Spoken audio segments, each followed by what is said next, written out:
আসসালামু আলাইকুম গাইস, কেমন আছো সবাই? আশা করি তোমরা অনেক অনেক ভালো আছো।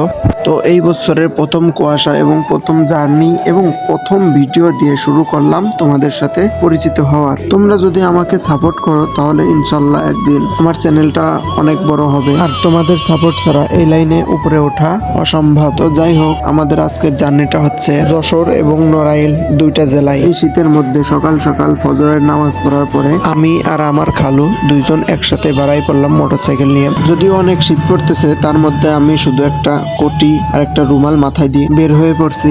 মূলত কালকে খালাদের বাসায় আসছিলাম একটা কাজে। সকালে ফজরের নামাজের পর খালু বলল যে এক জায়গায় যাচ্ছি, তুই যাবি নাকি? তো আমিও আর কিছু না ভেবে বললাম যে আমিও যাব। এই কথার উপর বাড়ি থেকে বের হয়ে পড়ছি। আর আজকে আমাদের এদিকে প্রথম কুয়াশা এই শীতের। আর কুয়াশাটা এত পরিমাণ ছিল যে খালুর গাড়ি চালাইতেও কষ্ট হচ্ছিল।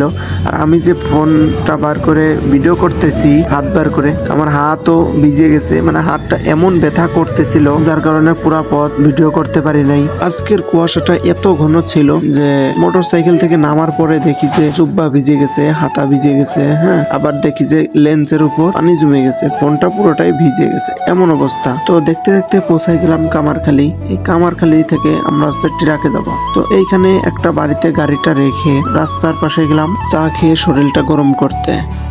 তো চা খাওয়া শেষ করে ড্রাইভারের কাছে ফোন দিলাম। ফোন দেওয়ার পরে ড্রাইভার বলল যে আমি আসতেছি, পাম্পে তেল নিছিলাম, এর জন্য দেরি হয়েছে। তো দেখতে দেখতে আমাদের গাড়িটা চলে আসলো।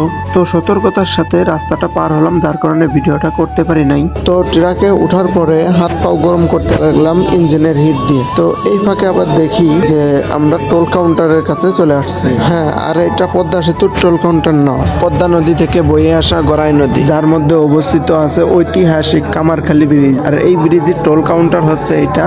নতুন টোল কাউন্টার জায়গা চেঞ্জ করছে, যার কারণে এত সুন্দর করে লাইটিং করছে।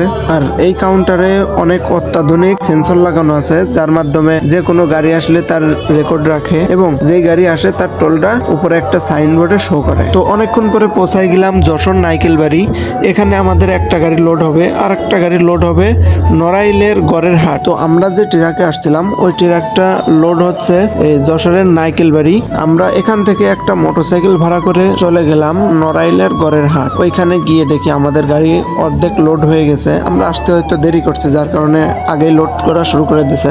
তো গড়ের হাট থেকে যখন গাড়িটা লোড করে আবার ফেরার পথে দেখি যে এখানে মাঠকে মাঠ সরিষা চাষ করে এবং ধান চাষ করার জন্য মাটিতে পানি দিয়ে সে কাদা মাটি বানাচ্ছে। এটা প্রথমে আসার পথে খেয়াল করে নাই, কুয়াশা ছিল যার কারণে ভালো মতন বোঝা যায় নাই। তো যাই হোক, আপনাদেরকে নতুন একটা জিনিস দেখায়, হয়তো অনেকের কাছে পুরনো কিন্তু আমার কাছে নতুন। এই ফুল থেকে মধু সংগ্রহ করা আমি প্রথম দেখতেছি। তো দেখতে দেখতে আমাদের গন্তব্যে পৌঁছে যায়। আর এইখানে গাড়িটা লোড হয়ে দাঁড়াইছিল। তো আমাদের ব্যাপারী আছে সামনে, আর তার পাশে হচ্ছে আমার খালু, আর আমি আছে পিছনে ক্যামেরা নিয়ে। আর এই হচ্ছে আমাদের লোড করা গাড়ি, যেটা আমাদের নেওয়ার জন্য এখানে দাঁড়ায় আছে।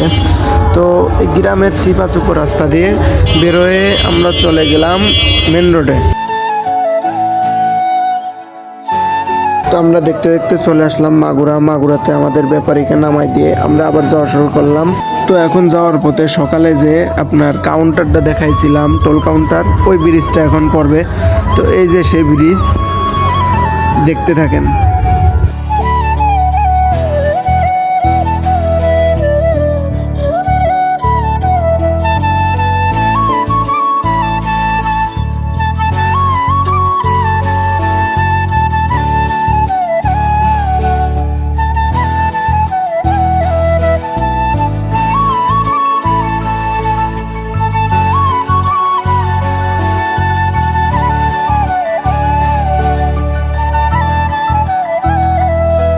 তো শেষ পর্যন্ত আমরা ব্রিজ পার হওয়ার পরে নেমে যাই আমাদের গাড়ির ওইখানে।